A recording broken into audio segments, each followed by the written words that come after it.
Di pagi hari ini kita mengkaji nama Allah Subhanahu wa taala Al-Mubin, dan nama Allah Subhanahu wa taala Al-Mubin ini hanya terulang satu kali di dalam Al-Qur'an, tepatnya di surah An-Nur ayat yang ke-25 dalam rangkaian pembahasan tentang hukum-hukum Allah Subhanahu wa taala yang diterangkan ya dalam surah An-Nur, yang mana nanti ada pembahasan tentang haditsul ifki, kabar dusta yang menimpa bunda kita, Bunda Aisyah radhiyallahu anha, di mana dilakukan oleh orang-orang munafik ya, dan tidak sepantasnya seorang itu kemudian menjadi orang-orang yang munafik di tengah terang benderangnya petunjuk dari Allah Subhanahu wa taala ya, sehingga Allah Subhanahu wa taala kemudian menutup ya pembahasan ini dengan firman-Nya, yauma tashhadu alaihim alsinatuhum wa aydihim wa arjuluhum bima kanu ya'malun.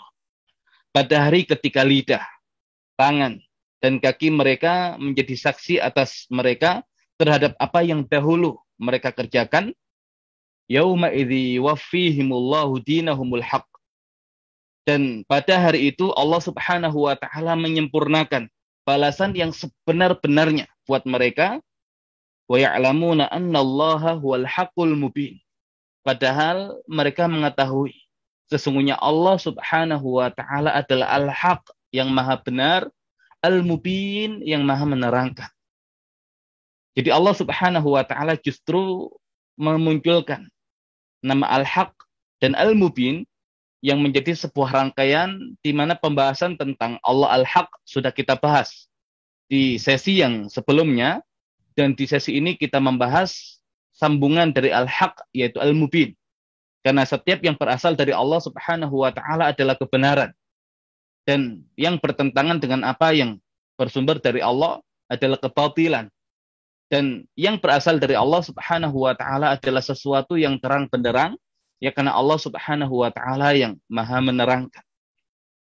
Dan kalau orang-orang munafik saja yang hakikatnya mereka hidup ya di tengah lingkungan kaum muslimin yang begitu terang benderang, tapi ternyata mereka tidak memanfaatkan cahaya itu ya, sehingga mereka hidup dalam kegelapan, dan akhirnya mereka akan mempertanggungjawabkan apa yang dahulu mereka lakukan di hadapan Allah Subhanahu wa taala, sehingga lidah mereka bersaksi untuk memberatkan mereka, tangan-tangan mereka bersaksi untuk memberatkan mereka, dan kaki-kaki mereka juga sama bersaksi untuk memberatkan mereka.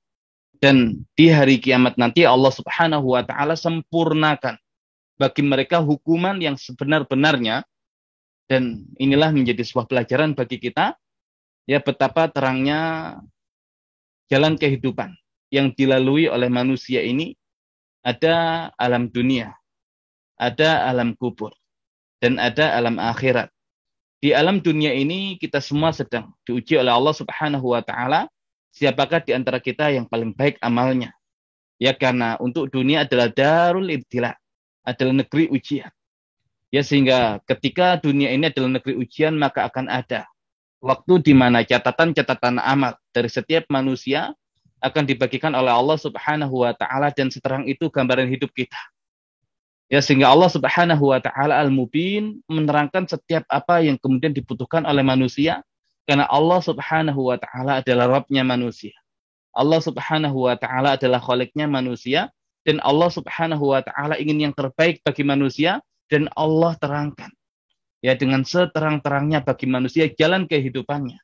Maka kalau ada manusia yang kemudian justru di tengah terang benderangnya petunjuk dari Allah Subhanahu wa taala hidup dalam kegelapan, ya maka yang demikian adalah memang layak orang tersebut mendapatkan siksa dari Allah Subhanahu wa taala, ya neraka dari Allah Subhanahu wa taala, karena memang itulah pilihan, ya pilihan hidupnya.